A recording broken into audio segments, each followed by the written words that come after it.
في لحظات كتير في حياتنا بنقف فيها قدام المراية ومش بنشوف نفسنا. بنشوف شخص تاني بيتصرف تصرفات مش فاهمينها، بنبعد عن الناس أو بنثق فيهم بشكل مبالغ فيه، بنخاف من الرفض وبنتهز من أقل كلمة.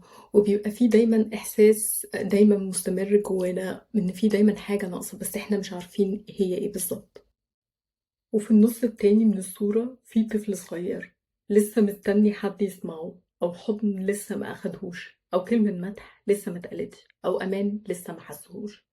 في ناس اتعودت على التجاهل لدرجة إن هم فاكرين إن ده طبيعي، وتعودوا يكتموا مشاعرهم ويضحكوا وهم مش مرتاحين، لأنهم اتربوا على إن التعبير عن الحزن ضعف والخوف عيب والحب لازم تستحقه. طيب، ليه صدمات الطفولة بتفضل مأثرة فينا لحد دلوقتي؟ ما احنا كبرنا خلاص وعدينا، يعني لو حاجة حصلت لي وانا عندي 5 سنين هتفضل مأثرة عليا وانا عندي 40 سنة؟ اه طبعا، لان الطفل اللي اتوجع ما خدش فرصة علشان يتكلم ويعبر ولا حتى يفهم الموقف اللي حصل له. الصدمات اللي بتحصل واحنا صغيرين بتفضل محفورة في الجهاز العصبي، مش بس في الذاكرة، لكن كمان في استجابتنا التلقائية. يعني مثلا لما الطفل يتساب لوحده وهو خايف من غير ما يفهم هو عمل ايه بالظبط، الجسم بيتبرمج هنا على الخوف، والمخ بيسجل او بيحفظ البيئة على انها مش آمنة بالنسبة له. يعني الطفل بيكبر وهو مش واثق في الناس لانه ما اتعلمش يحس بالامان معاهم. بيكبر وهو في حالة ترقب وهو خايف من اللي جاي، حتى لو مفيش خطر حقيقي. وطبعا لما الطفل بيعيش الصدمة بيبدأ يخترع طرق مختلفة علشان يقدر يحمي نفسه. الطرق دي ممكن تكون زي مثلا ان هو يرضي الناس على طول علشان محدش يزعل منه، او ان هو يكون هادي بزيادة علشان ما يغلطش والناس تهاجمه، او يهرب من اي علاقة فيها مشاعر. الانماط دي والسلوكيات دي بتتراكم جواه وبتكبر معاه. واحنا لما بنكبر مش بنسيب الطفل ده ورانا، لكن بنعيش بنفس طريقته وبنفس الطرق اللي كان بيستخدمها علشان يحمي نفسه. صدمات الطفولة كمان ممكن يكون ليها أشكال مختلفة.